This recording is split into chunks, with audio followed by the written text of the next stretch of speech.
ఈరోజు టమాటా చారు చేస్తున్నానండి. నల్ల మిరియాల పొడి వేసి టమాటా చారు చేస్తున్నాను. చాలా మంచి రుచిగా ఉంటుంది. ఇక్కడ చింతపండు, టమాటాలు అవి ఉడకబెట్టిన, ఇంకా కొంచెము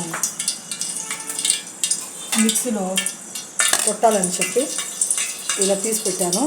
అది సన్నగా బాగా రుబ్బిపోతే బాగుంటుంది. దాంట్లో కలిపేస్తూ ఇప్పుడు నూనె ఇందులో వేసాను కూడా నూనె కూడా వేస్తాను. ఇంకా వేస్తానండి ఒక్కొక్కటి. ఇప్పుడు జీలకర్ర ఆవాలు వేసేసానండి. ఆ తర్వాత ఎర్రగడ్డలు కోసి ఇంకా వెల్లుల్లి కూడా పీసెస్ వేసేసాను. ఇంకా బాగా అవుతుంటుంది. ఇంకా వేరేవి కూడా వేసేస్తాను. ఇట్లా వట్టిమిరపకాయలు వేసేసాను.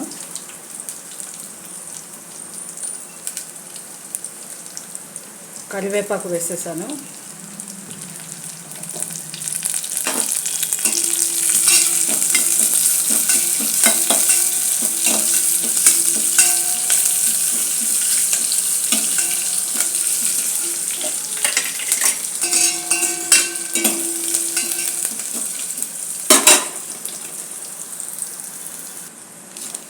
ఇప్పుడు ఈ రసం వచ్చి చారు పొడి కూడా వేసేసాను.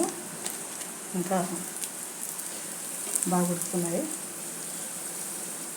ఇప్పుడు ఈ చారు నీళ్ళు వేసేస్తున్నాను. మిక్సీలో కొట్టాను.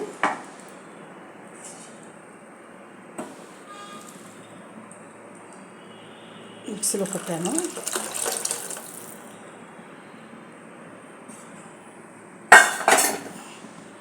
ఇప్పుడు దీన్నే అర్జెంటుగా చేయి పెట్టేసి చిదిమాలండి బాగా మసాలాను.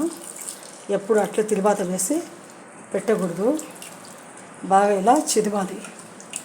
ఎప్పుడైతే ఇట్లా చదువుతామో ఆ మసాలాలు, ఆ మిరపకాయలు అవి ఇవన్నీ బాగా వెళ్ళిపోతాయి. ఇప్పుడు కాస్త కొత్తిమీర కూడా వేసేసి చిదుపుతున్నాను. మంచి సువాసన వస్తుంది.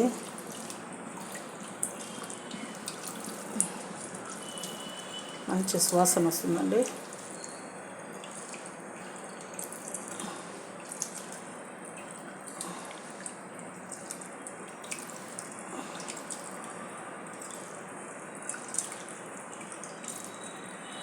బాగా చిదిమండి.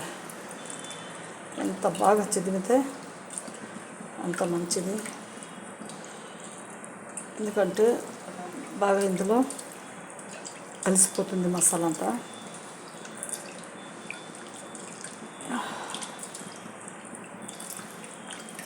బాగా ఇలా కలిసిపోవాలి. అప్పుడే మస్తు రుచిగా ఉంటుందండి నిజంగా. పప్పు నీళ్ళు తీసుకొని వేయాల్సిన అవసరమే లేదు. అంత బాగుంటుంది ఇది. చాలామంది పప్పు నీళ్ళు కూడా వాడతారు, చూసాను నేను. కానీ ఇది మా స్పెషల్ అన్నమాట. మా తాత ముత్తాత అంటే మా బావ ఆ కాలం నుంచి వాళ్ళు చేస్తున్నారు ఈ విధంగా. భలే రుచి అంటే రుచి, నిజంగా చాలా రుచి ఉంటుంది. టమాటా చారు అంటే అసలైన చారు అయితే. ఈ విధంగా చేసుకోండి. ఇంకా అక్కడికి భలే సరిగా అయిపోయింది. ఇంకా కొద్దిగా ఇలాగే వేసేసి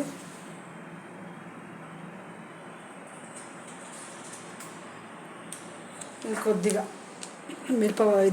మిరియాల పొడి కూడా వేసేద్దాం. ఇంకా చాలా రుచిగా ఉంటుంది. అది కూడా